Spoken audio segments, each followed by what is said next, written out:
Alright guys, this is Coach Dagan. Hope you guys are doing well. Welcome to the Life High School Waxahachie Calculus class. Hope you guys enjoy these videos, or at least, think that they're somewhat productive, and hope you guys are doing well. Hope your families are safe and well, and nobody's getting sick out there.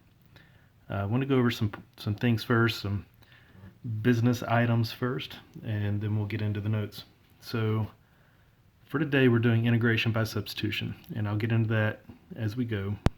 Tomorrow is the last item in our current unit, and that is integrating functions using long division and completing the square. So you might have seen in Khan Academy that it's broken up into certain units, and so this right here completes that one unit. So I want to show you guys what it looks like from the AP side. And so here are the different units that we have for AP Calculus. There's the AB version and the BC version. BC has a couple more items that they have to cover. So AB is where we're at. We are in Unit 6, Integration and Accumulation of Change. Okay. They have already decided that they're going to cross off Unit 8. We're not going to do that, considering the whole coronavirus thing. But we do need to still get through Unit 7 before we start review. And so we're almost done with Unit 6, and we're about to start Unit 7. You can tell that it's not weighted that much compared to some of these others, so we're going to touch on it, but not dig into it too deeply before we start our review. Here's some details on this. So we're in Unit 6. We've covered accumulation of change, approximating Riemann sums. You can kind of see this. This really just lines up with what we've been doing in Khan Academy. Khan Academy breaks this down the same way. And so after they have integration using substitution, they have integration using long division and completing the square. And so one reason I like Khan Academy is because it does line up really well with what the AP people are saying you have to cover.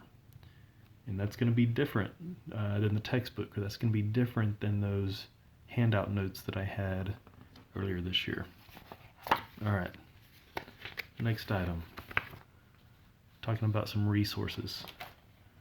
Make sure that whenever you're taking notes, whenever you're doing an assignment, you've got a copy of your integration table sitting there, because you're going to need to memorize this anyway, but have it sitting there. I mean, I say you have to memorize it. You'll be able to have it out during the test, considering it's going to be a take-home test. But you need to be used to using it, being able to find it, find the things that you need, and that type of thing. And then the unit circle. Okay, you have to know what sine of pi is. You can't put that in the calculator. You don't have time to put that in the calculator. So sine of pi is just 0. You've got to know what these are. And I saw some different apps online where you can go in and practice. There's different ways to learn this, but you've got to learn it. Again, yes, you can have out that table during the test, but you've got to be able to use it very quickly. So this is going to be square root of 2 over 2, and that's going to be 0. So you just have to know what those are, or at least be able to find it very quickly. And the last thing I have is a challenge for you guys. So we are doing this for at least another month, as far as no school, or at least not at the school building. And so communication online is all we have. So what I challenge you guys as seniors is to reach out to your teachers and let them know how you're doing. And yes, on a personal level, but I'm talking about on a academic level. It would be great if I got an email from one of you guys that said, hey, I've done this assignment. I'm a little behind here because I had work, just letting you know where I'm at. And a couple of y'all have done that, and I really appreciate it. It really helps with the communication. You guys are seniors, y'all are 18, 19 years old, and you've got to treat this like a college class, like you're an adult. And so reach out to other teachers. have that communication, that open line of communication. It's really going to help things in the long run. But I'm just challenging you guys to do the legwork on that and actually reach out to them and don't wait on them. So if you haven't copied this yet, or printed it, at home, it might be a good idea to push pause and go print this so that you don't have to write all this out. All right, here we go. Integration is basically the reverse of the chain rule.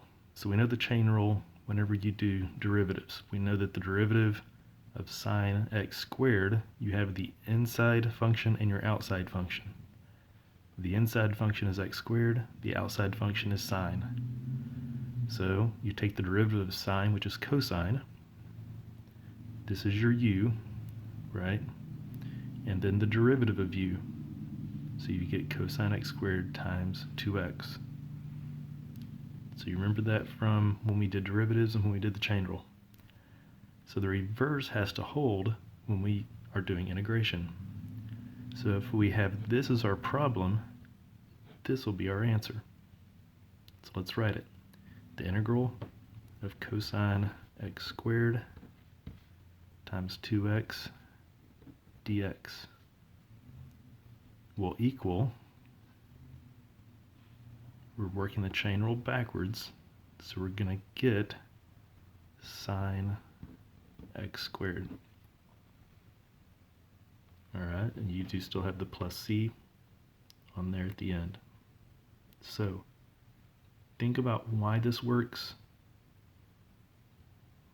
Okay, we're going to have some other examples, go through some process, but think about why that works. And it works the reverse of the chain rule. So, integration by substitution. It allows us to substitute part of our integral with u, thereby making a really hard integral really easy. So let's take this example. We don't have anything on the integration table that tells us how to do this.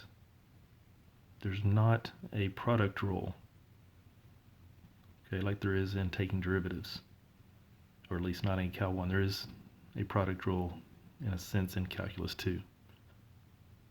Alright, so this is a really hard problem that we're going to transform into a much easier problem. Let's look at the process. First, you're going to pick your u, so the integral is easier. And I know that's kind of ambiguous, but you'll kind of see as we go. So first hint, the u is usually the inside of something. Kind of like this right here. And the derivative, this is a must right here, this must happen. The derivative of u must already be in your integral. Okay, so like up here, that 2x has to already be in the integral, or it won't work. And then I put in parentheses disregarding constants. So we'll see how constants work in a couple of examples. So that's the majority of the work right there. Step 2, transform the integral. And you're going to transform it from the integral of x dx into the integral of u du. So not only do we have to change x into u, we have to change dx into du. Okay, so there's a little bit more to that I'll mention in a minute. 3, do the integral. And then step 4, we have to transform it back. So if we started in terms of x, we need to finish in terms of x. So we have to transform that back into x.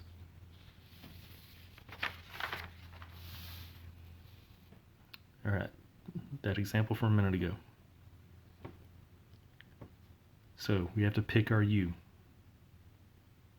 Okay, and like I said earlier, one hint, it's usually inside of something. So we have this x squared plus 1 that is inside the parentheses. That's going to be our u. Okay. Also, when you're picking u, you have to keep in mind that the du